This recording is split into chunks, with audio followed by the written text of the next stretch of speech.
اللہ تعالیٰ کبھی بھی مخلص اور سچے انسان کو مایوس نہیں کرتا۔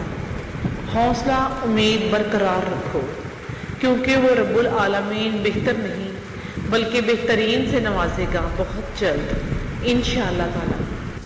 جب انسان اپنے تمام معاملات اللہ کریم کے سپرد کر دیتا ہے تو اللہ ایسے شخص کو وہاں سے عطا کرتا ہے جہاں اس کو وہ گمان بھی نہیں کر سکتا، اور مطمئن ہو جاؤ وہ پروردگار عالم بہت جلد تمہیں اتنا نوازے گا کہ تم سمیٹ ہی نہیں پاؤ گے۔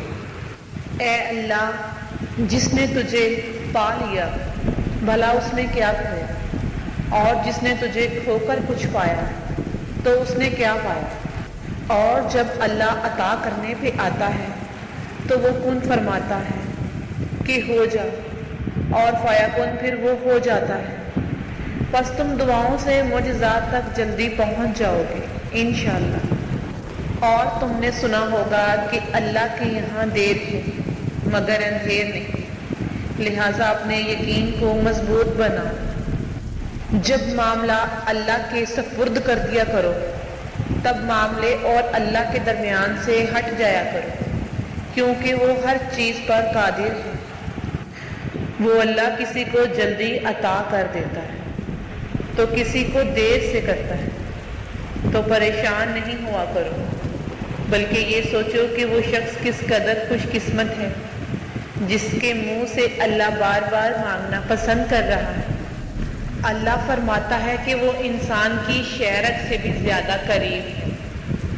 اللہ مومن کے دل میں رہتا ہے، کیونکہ مومن کا دل ہی صاف ہوتا ہے۔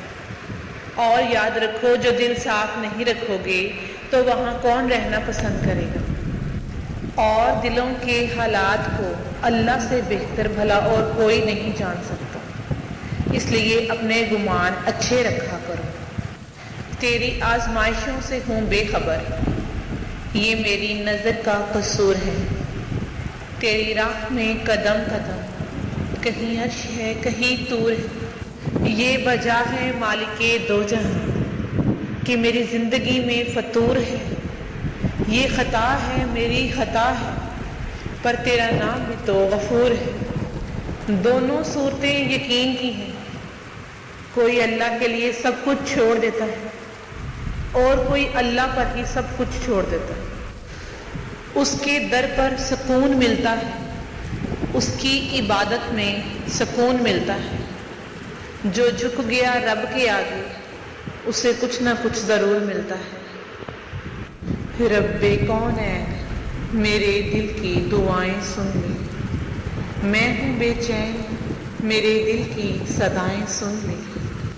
صرف احساس ندامت ایک سجدہ اور چشمے تر، میرے اللہ کتنا آسان ہے منانا تجھ کو۔ میری دعا ہے کہ رب العالمین آپ سب کی مجھ سمیت تمام جائز حاجات کو پورا کرے، آمین۔ اور جو اس ویڈیو کو آگے شیئر کرے اللہ اس کے بھی معاملات آسان فرمائے، آمین یا رب العالمین۔ اللہم صلی علی محمد و علی محمد۔